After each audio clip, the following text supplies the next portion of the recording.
How's it going? Steve from Big Boy Trains here again with unboxing video number 3 from the Mr. Muffin's birthday pickup. Today's going to start off with the SD90MAC. It's number 2233601.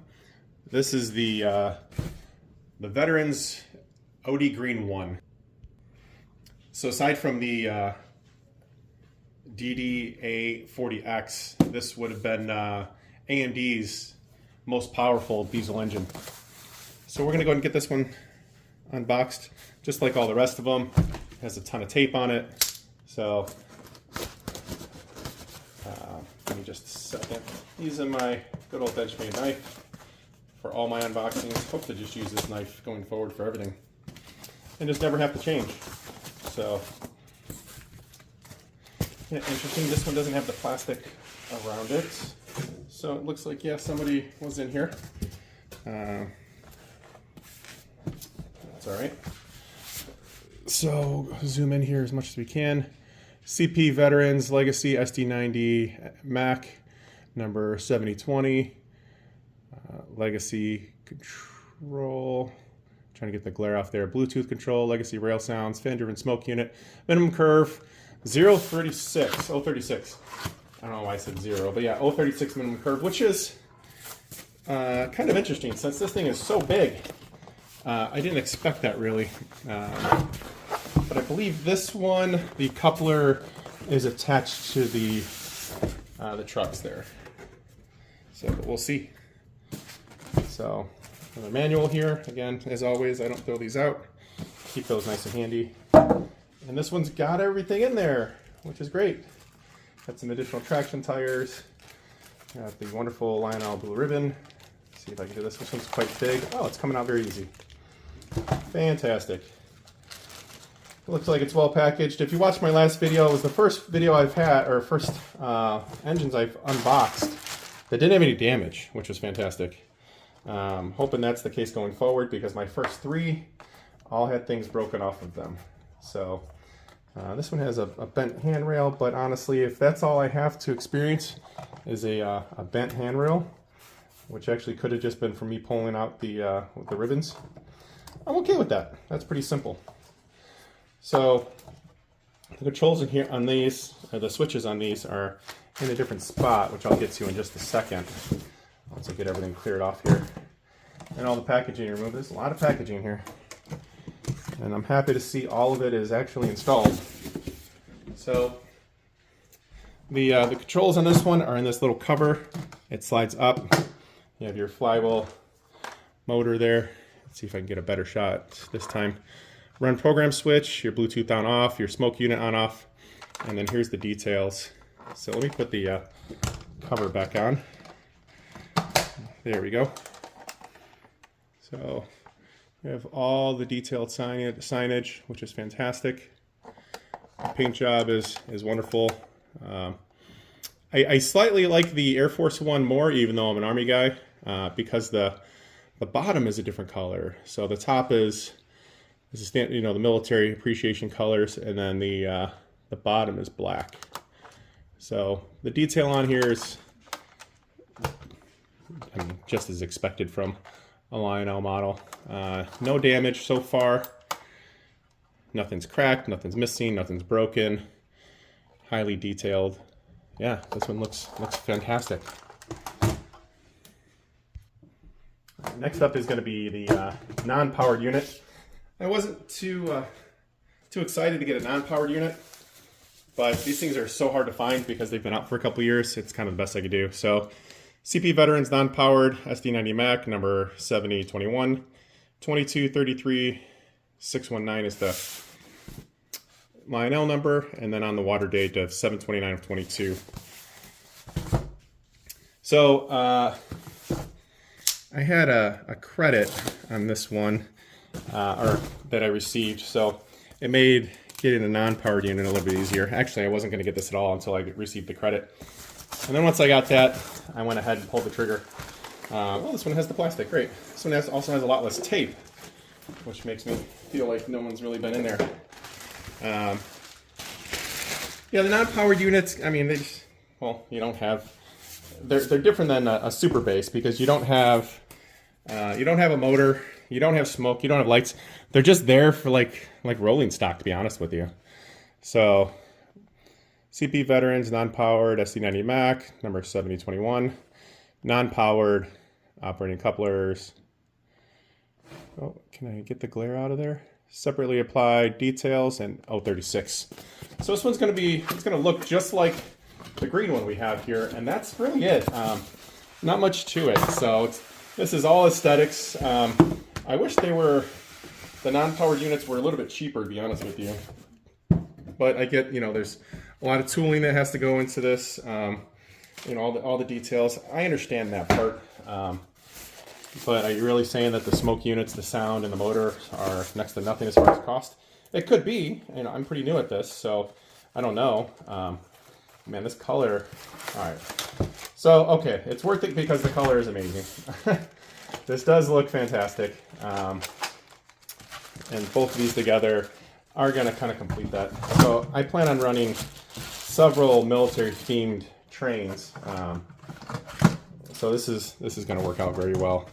For this particular theme, it's going to have these veteran colors, but I'm going to run some pretty obnoxious 86-foot boxcars with it, just because they're all big. I wouldn't say it's overly prototypical, because it's not, but it's fun, and it gives a good laugh, so without being too Mickey Mouse. So I'm going to go with it. The reason I'm jumping into the hobby is for enjoyment, and that'll give me some enjoyment. So let's take a look at this one. Very similar to the other one. Actually, it's popped the cover off. So absolutely nothing in there, which is unfortunate. Like legit nothing in there. But what it does have is no damage, which is fantastic again. Great details. It's identical to the green one as far as details and everything, just not green. And I think, like I said, they'll go well together. I can't say I would buy this if I didn't have the credit though, so that's where we're at. So these two will run together, and then behind those, I plan on collecting the complete set of these, but these are the 86-foot boxcars. Let's see if there's a tag here. Here we go. So the 86-foot boxcar die-cast trucks. And I'm trying to get the glare off. I got to do better at the glare here. So interestingly, these are 054 minimum curve. I expected these to be 072, but hey, if you run on 54, that means I can run it on just about the entire layout, which is fantastic. So these have really delicate parts. They're very light. So these, I don't know if you could see them, but these are all separately applied and extremely delicate. So if you go to grab it and you put your finger there, you'll break them right off. But yeah, they're super delicate here in the center. So grab from the bottom, but the cars are light, so which is a good thing. All of these have graffiti. I think they all have graffiti. I'll have to look and take a look at what I have. I have this, what feels like metal step that sticks out, which is nice. The coupler has pretty decent range of movement. So we'll see how this goes, considering how light they are on my layout. So I have 3 of these. Like I said, I'm planning to collect them all. Just not there yet. So here's the next one. You can see a label. So Lionel part number 222-6400. And it's going to be more the same. Just different graffiti. The first one's CN. This one's Conrail. So got the big blue door. So this graffiti. And the last one actually is a Norfolk, and it doesn't have any graffiti. The graffiti on each side is different, by the way. So, but all these are rather large. They're 22 inches. Here's the last number, 22, 26, 360, Cube Boxcar. So I don't know how easy it's going to be to find the rest of these. I don't know how sought after they are. They're just big, crazy cars, rolling stock. So we'll see. I think my local shop has the all blue one, which is pretty cool. Pick that up at some point, unless somebody else gets it before me. So this is what they look like with no graffiti. So not Norfolk Southern, Norfolk Western. So yeah, that's a lot of length there for just a few cars. So we'll get this on the layout and go from there.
All right, one more video left for tomorrow. It's going to be a military unboxing of a military caboose, a couple boxcars, and then another ES-44. And then after that, it's going to be the arrival of all the 2024 stuff, or at least the stuff that was released towards the end of 23. Thanks again for watching. This is Steve from Big Boy Trains.